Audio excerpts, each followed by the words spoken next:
allegiance to the flag of the United States of America and to the republic for which it stands, one nation, under God, indivisible, with liberty and justice for all.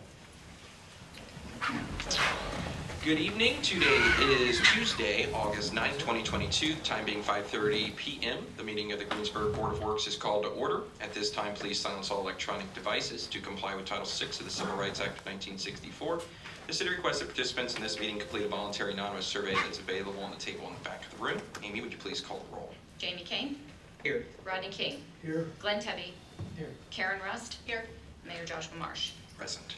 You all should have received a copy of the minutes from July 12, 2022. Any edits, additions, or corrections to those? If not, we'll take a motion to approve those as presented. Motion's been made by Glenn, second by Rodney. All those in favor signify by saying aye. Aye. Those opposed? I abstained. Jimmy abstains. Thank you. There being no old business, we will move straight into new business. This evening we have two special guests with us. If you guys want to make your way up here to get everything turned on. Marissa, Cain, and Klosterkemper have been our interns for the summer, and Greensburg grad and North Decatur grad working together after their first year of college, working on behalf of the people in my office with Kristen as well and other department heads. These two have been involved in a lot of the sort of day-to-day meetings and operations, and we've enjoyed having them be a part of our team. They were finished up last week, but they came back this week to present their summer project. And with that, I'll turn it over to you two. Well, good evening, board. As the mayor just said, my name is Klosterkemper. This is my partner, Marissa Cain. And we did serve as the interns in the mayor's office this summer, and we're here to present our project, the North Park Game Pad. This summer we're proposing to remove the tennis court now / parking lot down at North Park in conjunction with the Decatur County Parks and Rec Department. And we want to install a concrete pad and add concrete guard games, picnic tables, and just create a fun environment. Looking at the contractors. So we'd like to invite quotes from 3 different contractors: Gout Concrete Construction, Dave O'Mara Contractors Incorporated, and then Shoot Excavating. We're planning to invite these quotes from them, and the date set to opening these quotes is September 13th, the next Board of Works meeting. As stated in the quote, the contractors are quoting based off of 3 lump sums: demolition, construction, and restoration. We'd like to remove, as I said before, the asphalt, which is 120 feet by 60 feet, and with that we'd also like to remove the fences on each side of it, which is included with the price. As for the construction, first and foremost, we're going to bring in 120 tons of subgrade, and that's going to be placed off of the existing crushed stone. Then we're going to try to salvage any areas not to receive a new concrete pad and incorporate that into the new subgrade. The new pad will be 45 feet by 90 feet by 6 inches.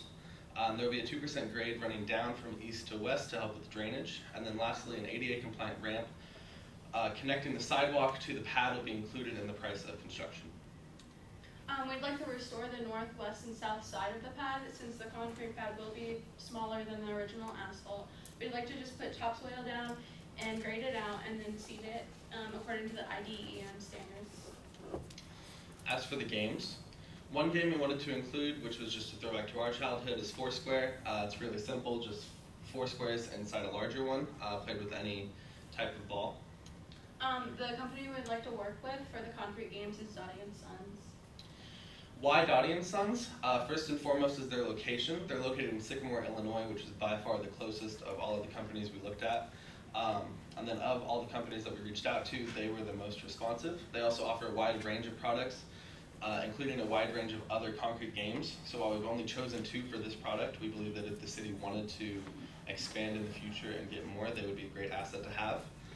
Lastly, compared to the other prices, Dottie & Sons blew it out of the water. Talking about prices, Dottie & Sons' most expensive table is $4,600, while compared to another company, Stone Age, their tables are starting at $6,200. So here's a look at the ping pong table. A few notable features is the 4-inch thick tabletop, the stainless steel net, and then the tabletop and the legs are actually 2 different colors, which we were able to select.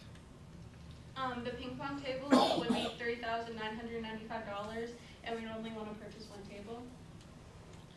A look at the cornhole set. One notable feature here is the bag return in the very bottom. They'll fall in the hole and slide out, so you don't have to reach under the concrete to get the bags. For the bags pricing, it would be $930 per set. But then we chose to add the concrete color C2, which adds $40, which would make it $970 per set, and we'd like to purchase 2 sets. We'd also like to put the other table in the color C2, but that was no additional cost. So for the total price of the games, it's everything you see on the right here. What is not included is the cost of shipping, and it's $140 per container, and we would need 2 shipping containers for the items that we've selected. So the total cost of the games would be $12,636. For the picnic tables, we chose to go through Tree Trap Productions. We'd like to purchase 4 tables. Each table would be $1,058.85. We'd like to purchase them in the screen color shown, and the total with shipping and handling would be $4,851.87. As for the maintenance of the pad, the Decatur County Parks and Recreations Department has graciously agreed to maintain the pad in the years to come, and we are super grateful for that.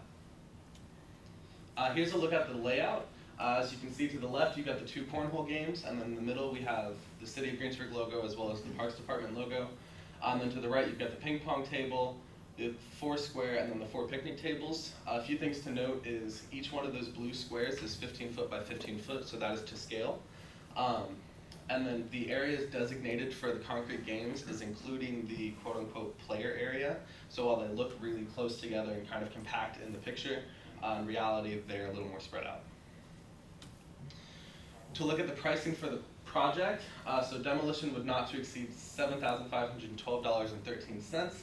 Construction would not exceed $52,000. Restoration would not to exceed $10,000.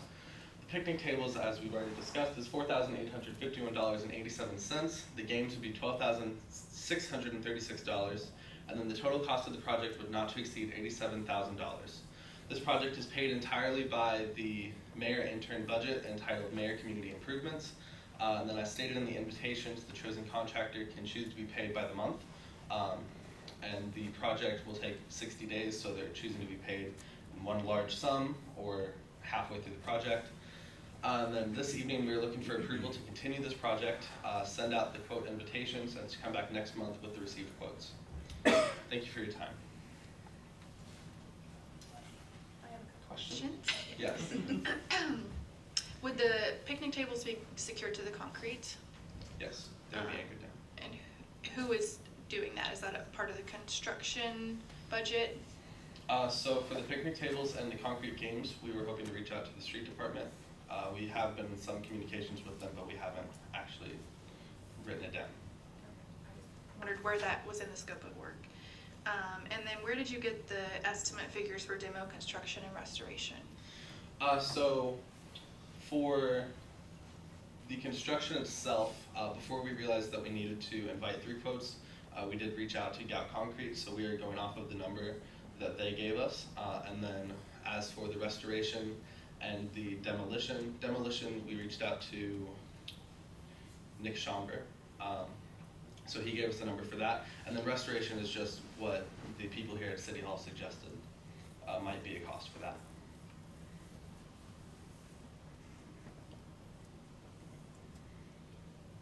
What budget did you say that was coming from, Mayor? I believe it's the mayor's city improvements or community improvements. It's a line item from edit. From edit, that's what and then, what is 4 square? So it's a really simple game. It really is just those 4 squares, and then each player stands in that square and they hit a ball and try to hit it into the, it's a mix, it's like volleyball, kind of. Hard to explain, but it's like a playground game. You play with a bouncy kickball, and you're Like ping pong, but your hands are the paddles. Yeah, I never played, so showing my age maybe, I don't know, but.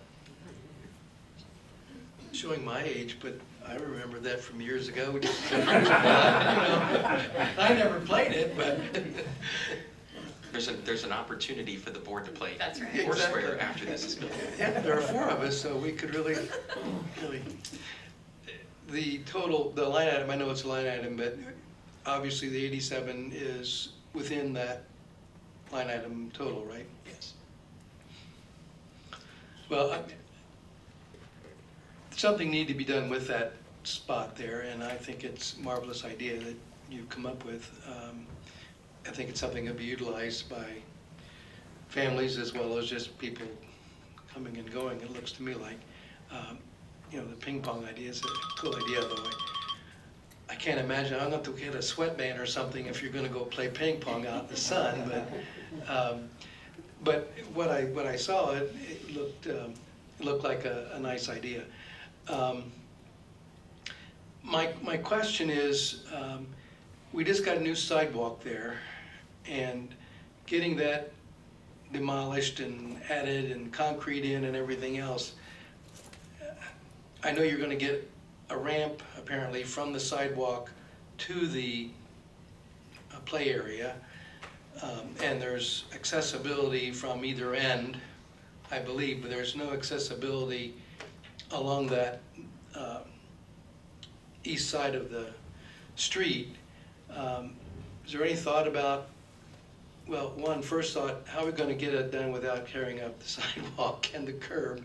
And then two, any idea about possibility of getting some sort of a ramp or a accessibility curb from the street to the sidewalk to that play area? So as for the sidewalk and not tearing it up, it is included, we've written into the invitations for the quotes, it is a new sidewalk, so they would need to have the equipment to be able to work around that, and that any issues that may arise from that and destruction of sidewalk would be the contractor's responsibility to replace. And then for the ramp from the street, We can investigate that. I imagine our ADA compliance officer will say that there's not a crosswalk there. There's not a mid-block crossing. No, there isn't. And that may cause a bit of an issue, but we could investigate Okay, that. well, I mean, that just seemed to like Yep. be helpful, but it's not necessary. As I said, there is accessibility from either end, but it's a little bit of a Well, I think way. you meant just to get the construction crew to the pad, not a permanent walking solution, right?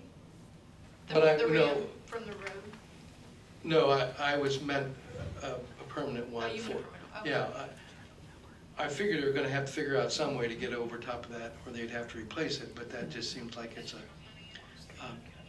wish we could have done it before, before the new street and the new sidewalk and everything was in. But hindsight's always, 20/20, I guess. People wanting to use the facility, would they have access to equipment, or is this gonna be a BYO, bring your own? it would be a BYO. We had originally thought about and talked about keeping some supplies at the tourism headquarters, like they have the discs for the disc golf. But we eventually just decided that it would just be something that you grab, like I'm gonna go to North Park, let me grab some cornhole, or let me grab some ping pong supplies. That might be something to talk to tourism about, if they might be willing to do something on their end to have the hacky sack, or not hacky sacks, but the sacks, and a dodgeball or kickball, and a ping pong set that they could rent out. I don't know if they rent out the discs or if they give them out, but it might be a nice option to have it to rent. Any other questions for Marissa or Cole? Since we do have to have bids, I think they're here to request a vote of approval to send those out and get their project moved on to the next phase. I would move that we approve to receive bids for the project. Motion's been made by Dee. Jamie, would you like to second? Maybe a conflict of interest. I'll second. Seconded by Jamie. All those in favor signify by saying aye. Aye. Thank you two very much. Thank you. Appreciate it. Thanks for all the hard work this summer. We greatly appreciate it. Thank you. Up next, Chief Stoermer. 3 different items this evening. First one, HVAC. Seems to be a popular conversation around here. So, council, in your packets, and this is more information only due to the fact that one of the bids did come in under the $5,000 mark. But since the beginning of July, wish it was January, it'd been felt better. Since July, the air conditioning in the administrative wing and in the front wing of the fire station has been inoperable. We put in about $2,000 worth of service work and freed on into it only to discover that the compressor was shot. It was suggested then that we went ahead and solicited new bids for a new unit. So after talking to the mayor and legal counsel as well as the clerk treasurer, we went ahead and did 3 quotes. We had a quote from Steer Heating and Air, Walpe, and Cook Mechanical. Steers came in with a unit and were able to do it for less than $4,600 by the time the unit was, and then our tax exemption. So we went ahead and moved on that, and last week they did install that unit. But because 2 of the quotes were over $5,000, the scope of the project, and basically just asking for a Band-Aid to be placed over that as we work through our fire station deal, we had to have something. It was easily 85 to 90 degrees in our front office area at times. So more of just a heads up. We did select the cheapest contract from our 3 bids, and included in your packet are those 3 bids just as proof that due diligence was done. Any questions? If not, we'll move on. Update on a request for executive session. Sure. So since we have last talked about our employment update for the fire department, we have just had another member resign and has left effective immediately.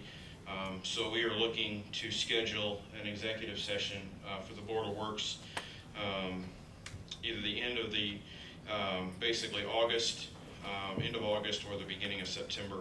I would like to be able to have recommendations brought to the board during our September meeting to get hired. We currently have 2 openings. We have 5 individuals in the process. The 6th individual we had just withdrew due to accepting another job offer from a neighboring fire department. So with that, we have 5 applicants for 2 spots. We usually do 4 applicants for 1 spot, so we have, all that's left in our process is actually the 5. So it would be 5 for the 2 if you're acceptable to that. With that, we'd have to go through a new process. I think that would be reasonable to go ahead and just do 5 for 2. I would propose that maybe we just set up For sure. a doodle poll, because I know we've got a lot of conflicting schedules. For sure, next month and the end of this month. My goal is hopefully to try to get it to you so in September we can bring a recommendation forward to move that forward. Could I ask, I don't know, whatever, maybe we could look at next week if we've already got the 5 ready. Yeah, they're going through polygraphs now, and their polygraphs are going to be this week and next week. However, we don't have to let that stop us. The interview process, we could do the interview and have it ready, and whether they pass the poly or not.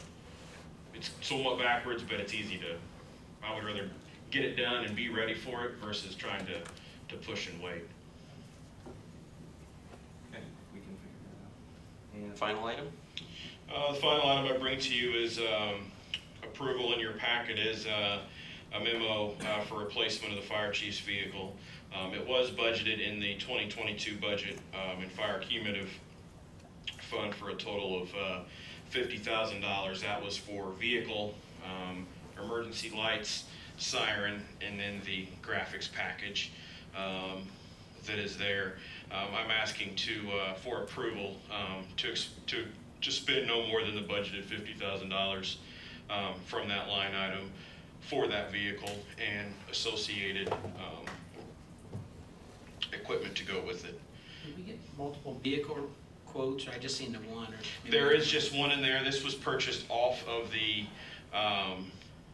there's no, of the state bid. So the state QPA that is approved by the state of Indiana was through Kelly Chevrolet in Fort Wayne. It's similar to it is similar to the cooperative purchasing agreements that are done. So we only did solicit that one.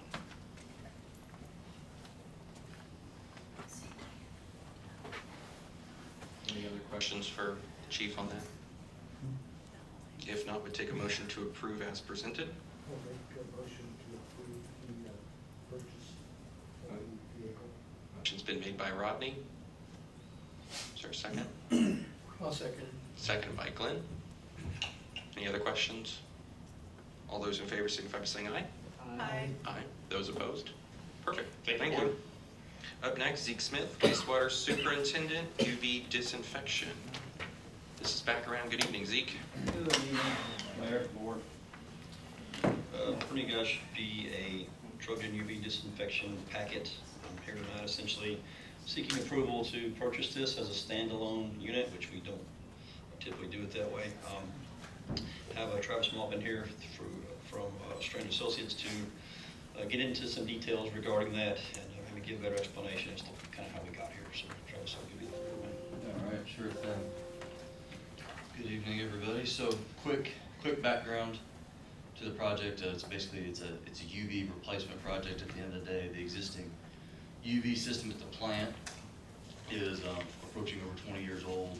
It's no longer. It's a make and model that Trojan, the manufacturer on the packet in front of you, is no longer producing or supporting. So if something were to go wrong with this unit, there is no replacement parts to correct it in the future. So each year the treatment plant has to disinfect from the 1st of April to the 31st of October. That's the UV disinfection season. And so our goal for this project was to get the new unit installed between the October and April window when you don't have to disinfect, such that the 2023 disinfection season has the new equipment in place and moving forward. So during the process, as you know, with lead times and supply issues, Trojan's lead time on this new equipment has continued to increase and increase and increase along the way. And we're finally to the point now where from the word go to the time that equipment gets on site is about 260 days. So if you do the math from today to 260 days, puts us into early April of 2023, which is getting into the disinfection season for next year. So if we go a traditional design bid build route, we would have this project ready to advertise and bid as early as next week. But by the time we bid that to the contractors, get them under contract, go through all the insurances, it probably kicks us out, maybe a good 8 weeks, which delays the purchasing of this equipment up to 8 weeks, which pushes the delivery of this equipment 8 weeks further into the disinfection season. So we've been in contact with IDEM. They're not really willing to give a variance on the disinfection window. So we'll be working with Zeke to come up with some temporary disinfection alternatives. If we can go this route, we can do that via chlorine and some other things for this small gap of time. But our request is to go ahead and pre-purchase this equipment such that we can kickstart the lead time to get this equipment here, and then in parallel, we will bid out the project to the installing contractor, and then he will take over the equipment contract and install it when it arrives in April. So that's the request on the table today as far as getting this equipment pre-purchased, really just to limit the amount of temporary disinfection or alternative disinfection might be needed in the spring, as well as protect Zeke and the plant from potential of the existing equipment failing and then being in a bind come next year without new equipment in service. So I remember we did budget this, and this was in the budget to purchase this year. Yeah. Right, but because of the size of it, typically we would have to go through those other steps. Because of the situation where we're kind of, we have to either do something or we're going to be held in contempt, so to speak, not in compliance, I should say. We can get around that, Mr. Attorney? So I guess my question on that is, could you declare this an emergency based on the timeline and status of the existing equipment, that without purchasing this today, the city is in an emergency situation due to the lead time on the equipment? Technically, I believe you could. Obviously, it's problematic anytime you want to exercise the declare an emergency situation. Particularly since there's been an increase of scrutiny in the utilization of emergency powers in general since the COVID situation. But given the fact that we are in a potentially non-compliant scenario, and there is a substantial lead time, I do think you can make it work through that process. Well, and we're still talking about doing a bid for the work, getting bids for the work. We're just wanting to go ahead and order the equipment, which we would need no matter who's doing the work, right? Correct. I would also state that I think the fact that the part that you're kind of circumventing normal process and procedure on is a very specialized and specific piece of equipment. I mean, there's not, it's kind of like when you're buying something that there's only one manufacturer of the thing that you're making, you really aren't getting a lot of quotes from anyone. You're buying the thing that does the thing you need. So while I'm certain that if you were to span or scan the entire industry, this is a very specified piece of equipment. Is that accurate? That is accurate. So there are other UV manufacturers, of course, but each one is unique in that the design and the facilities here would not support additional models and manufacturers. I would say I feel much more comfortable, given that we are still bidding out the work. We're just moving forward with the purchase of this specific piece of equipment. And the fact that our piece of equipment that we're using now is working, but it has some limitations, and we know that we can't get parts for it. So I think that adds to the urgency of us trying to get it replaced in order to be in compliance with state law. Yeah, I agree. I think that's correct. Unless my colleagues have other concerns or questions, I would move that to authorize purchase of the UV equipment. And, well, maybe first I should say, we believe, Board of Works believes that there is an emergency. Emergency does exist, and therefore, I move that we authorize purchase of this piece of equipment. I'll second that. Motion has been made by Glenn, seconded by Jamie. All those in favor signify by saying aye. Aye. Those opposed? Okay, perfect. Thank you very much. Thank you. And please make sure that the minutes reflect the first part of what. Yep, just plug that in. Yep. Tree Commissioner Klosterkemper. Good evening. First item, we are going to attempt heavy trash.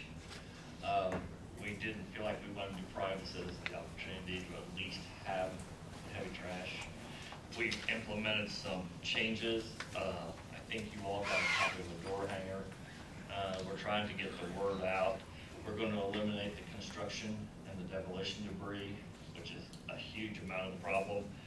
And the other thing is we're going to require everything to be bagged.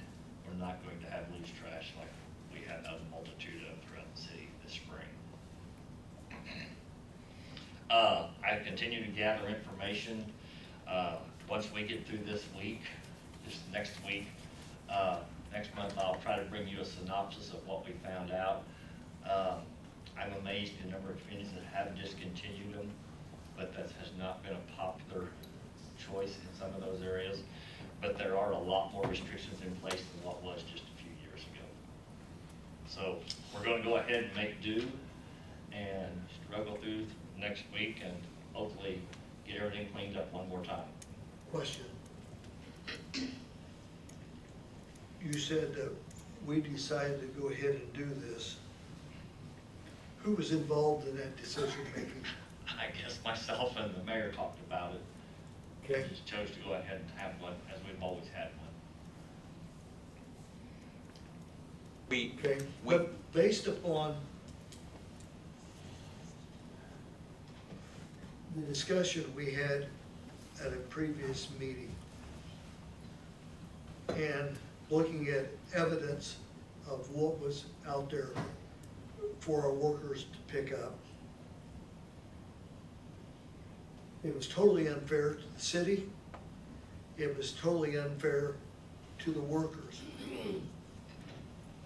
Unless this date has previously been listed, I would say no mas. It has been listed. I guess probably the other person that we got a lot of suggestions, we ran this through the entire department. We sat down, we met with the entire staff, and we proposed these changes. This was what they felt would take a lot of the brunt of what they incurred this spring away. So this is why we made the changes we made after involving the entire staff. If they're good with it, that changes my mind. Well, and I think that's something Commissioner Klosterkemper and I, when I went over after the spring one, sat down and we talked through it, and these items were their hot items.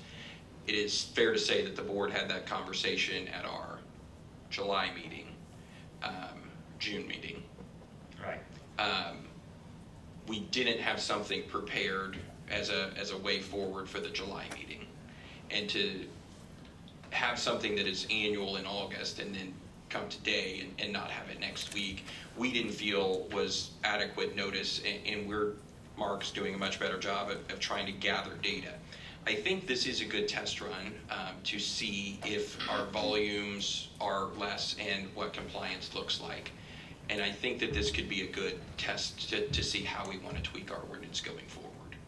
I'd just ask, yeah, I guess that's what I was gonna say, is after this, I'd like to make sure we sit down in September, October, re-update that ordinance, and then. Well, and I think this also, these suggestions that came from the staff, we'll have a lot better idea of just how well it works. Great.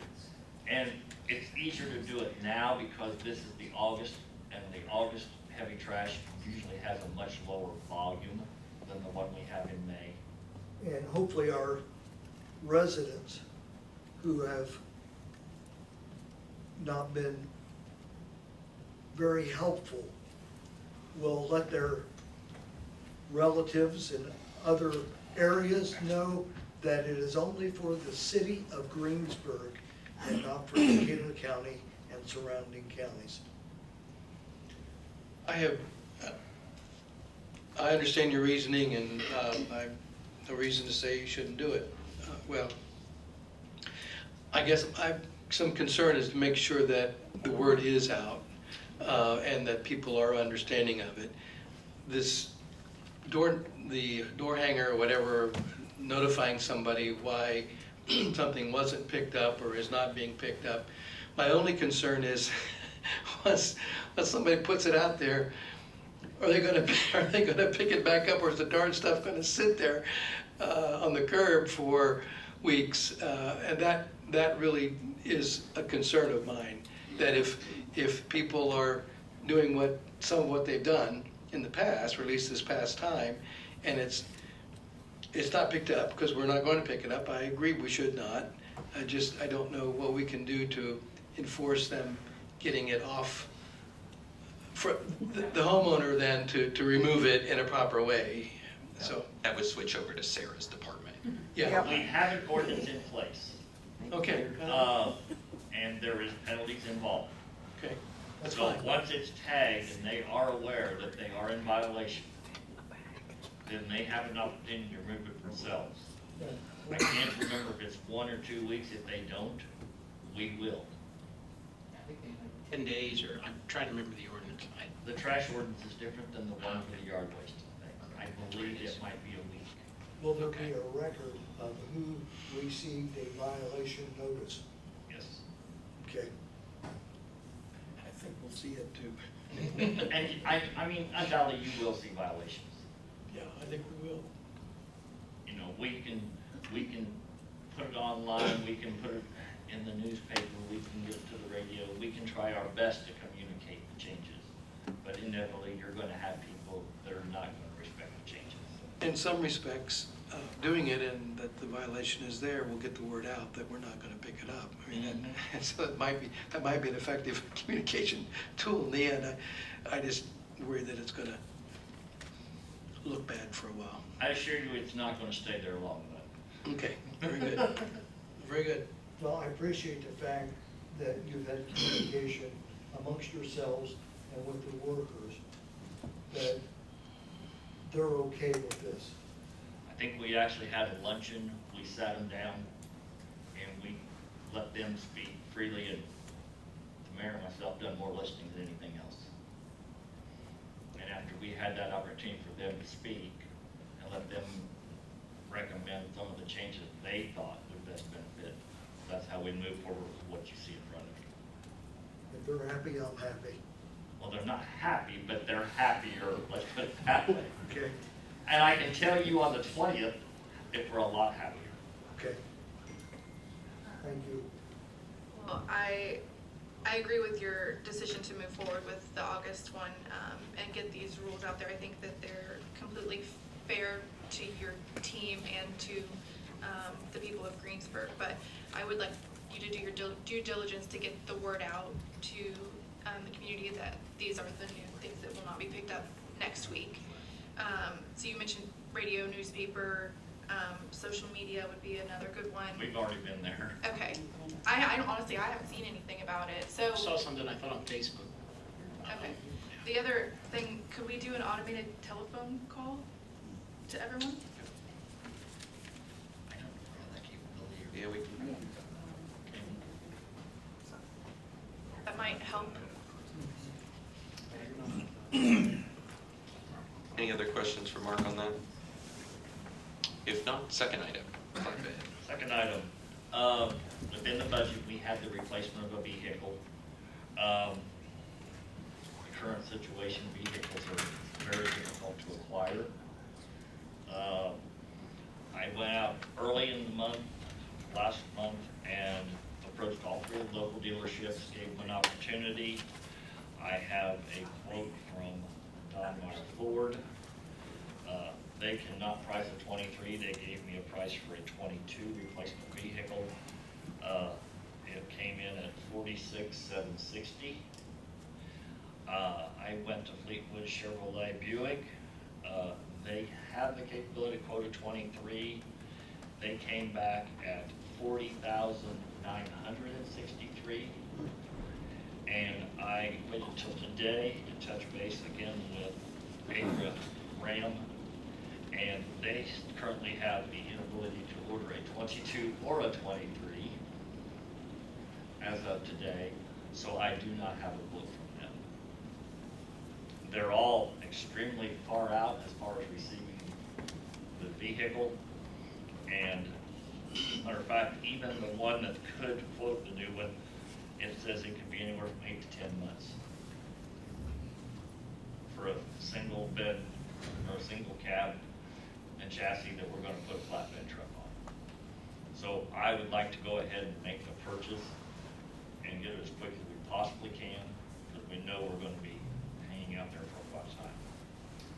Did either of them, I mean, this is their world and they see how it ebbs and flows. Did either of them think that this lead time is gonna get any better in the next 6 months or? Well, two of them can't even buy it, can't even quote a 23, so they have no idea. I spoke to all three of them.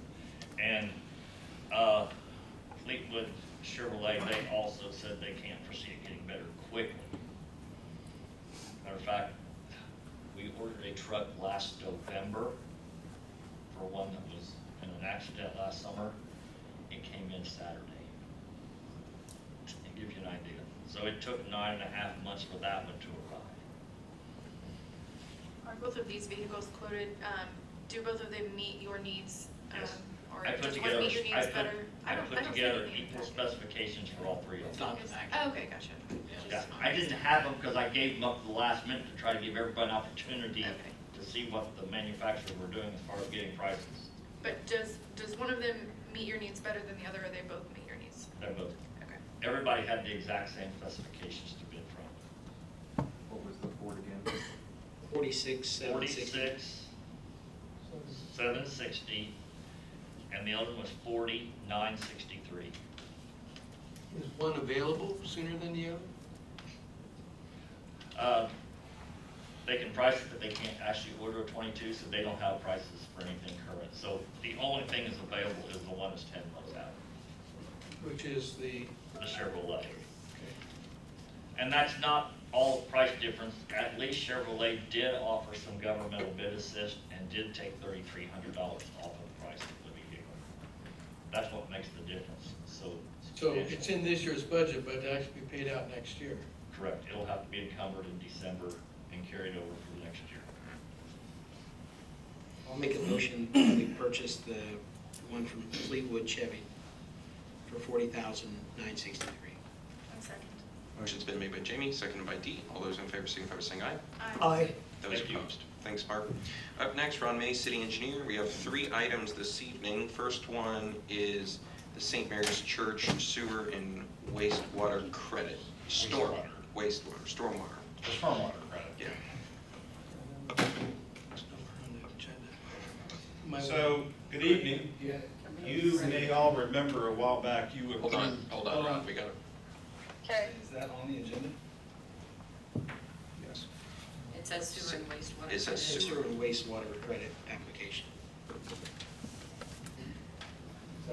Is that, and I guess all I would say is for clarification for the record, when that was written, the agenda item was written, that's what we're referring to, right?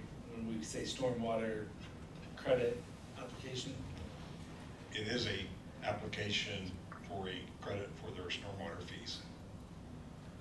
It's, It's kind of semantical arguments because of what it is, but I would say for sake of clarity, just do a motion to amend the agenda to indicate that it is a stormwater. I think it's important because it's paid through the sewer and wastewater department. Well, it's paid through the water department, actually. It's a Right. part Paid of through the wastewater City utilities. utilities, yes, okay. So I would move that we amend the agenda to read St. Mary's Church stormwater credit application, because that's really what the application is. Second. Motion's been made to amend the agenda by Glenn, seconded by Jamie. All those in favor signify by saying aye. Aye. Those opposed? Okay. Now, Ron. I'm sorry. So a while back, you all approved the city's stormwater credit manual, which allows non-residential property owners to obtain credits for doing certain activities. St. Mary's Catholic Church has submitted an application for 2 different stormwater credits. One is an open space credit. An open space credit is a 20% credit for managing stormwater without connection to a piped stormwater conveyance system. These may include golf courses, parks, sports fields, etc. The property must be less than 30% impervious cover as compared to the entire parcel. The other credit, which is for 10%, is a direct discharge credit, and that is for discharging stormwater runoff directly into a major water body and not requiring the city maintenance of other services to manage the stormwater. Pollutants created by stormwater runoff must be treated prior to leaving the site, and the release rate must be controlled, preventing flooding and erosion at the discharge point. With their application, they submitted a letter from an engineering firm, a licensed engineer, that explains that their coverage, impervious coverage of their site is less than 30% total. And here on the display, the area of their property is outlined in yellow. It's actually one parcel, there's a right of way through the middle of it. And you can see that much of that parcel is not impervious. So they satisfy the requirements for the open space credit, and their discharge goes to the tributary there at the north edge of their property. Does not go through a city-managed conveyance system, which is reflected in the letter from their engineer. So they satisfy that criteria as well. So it is my recommendation to you that you grant them 20% credit plus the 30% credit, plus the 10% credit for a total of 30% off of their stormwater fees.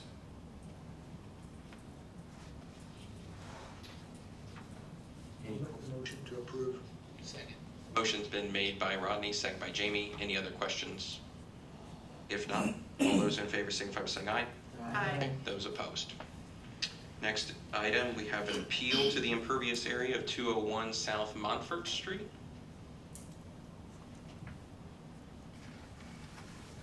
So this is property owned by A&A Industries, located just west of our street department on the west side of Monfort Street. They are petitioning to appeal, and their appeal is relative to the impervious area of the property. Impervious area being areas where water cannot readily infiltrate but must run off. Obviously, there are rooftops involved, there is asphalt pavement, but a large part of their site has crushed stone throughout it. Crushed stone is an interesting material in that it can be impervious or it can be pervious. And the differentiation is really about fines and contaminants in the stone. If it's a truly open grade of stone, water will readily go through it, but if there are fines in that stone, it prevents the water from infiltrating it. It has to find a path to run off somewhere else. I have investigated their application and concluded that their crushed stone has had some asphalt millings placed on parts of it, and that the stone is contaminated with fines, and overall it is impervious. So my recommendation to you is that you keep their impervious area and therefore number of RUs as originally determined. Just for clarification, also part of their application or appeal was that the water runs into that grassy area. Did you notice, is it graded to that area? Is that where water would run? I think generally water, that was good. Because I think generally water runs over here to the south, west corner of their property. Which would not be totally into that grassy area. It would be more to. There's a drainage swale that starts there, and it actually continues on down behind the old Washington School and the sheriff's office, jail, on down to Park Road and beyond. I believe that Kurt, who owns A&A, is here as well. Just, board, would you like to hear from Kurt? Sure, come on up. If you don't mind, state your name for the record. Kurt Koontz.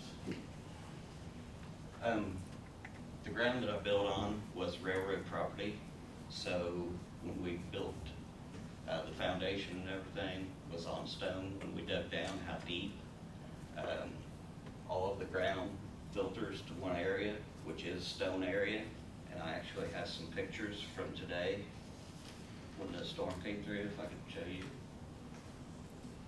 You can kind of see that the property, tapers to the center. All the gravel that we have put in has been number 8 or 9 stone, on top of the leach bed. And so I just believe that all of my groundwater tapers to the center, and I don't believe that I provide any water to any runoff to any other properties.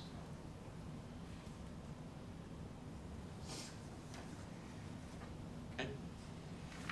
Any questions for Kurt? Any questions for Ron? I guess the question I have is, what you showed us is that obviously with the crowns in it, some of it did go to the center, but some of it's going to go on out the other direction as well, correct? Very little of it. I mean, just like I said, the one storage unit tapers off to the opposite property there.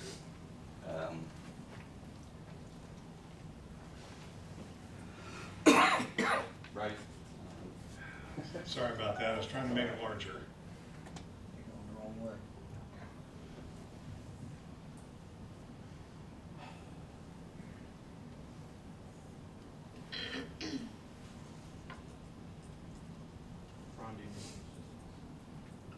Didn't bring a mouse with me. There we go. Now we're heading the right way.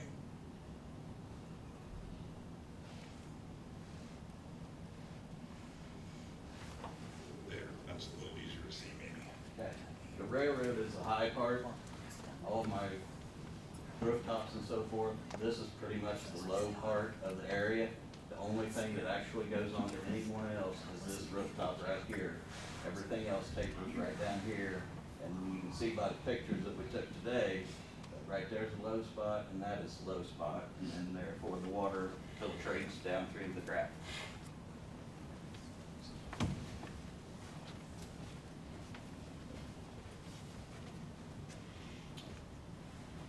Just so I understand, the appeal is for the, let's see, can you just describe what the details of the appeal are for? Is it for the amount of impervious area that was? Yes, to reduce the amount of impervious area, which would reduce the number of ERUs. How much are you asking to reduce by? Is that what the 3,000 square feet is? Yes, that is the rooftop that feeds off to the opposite direction.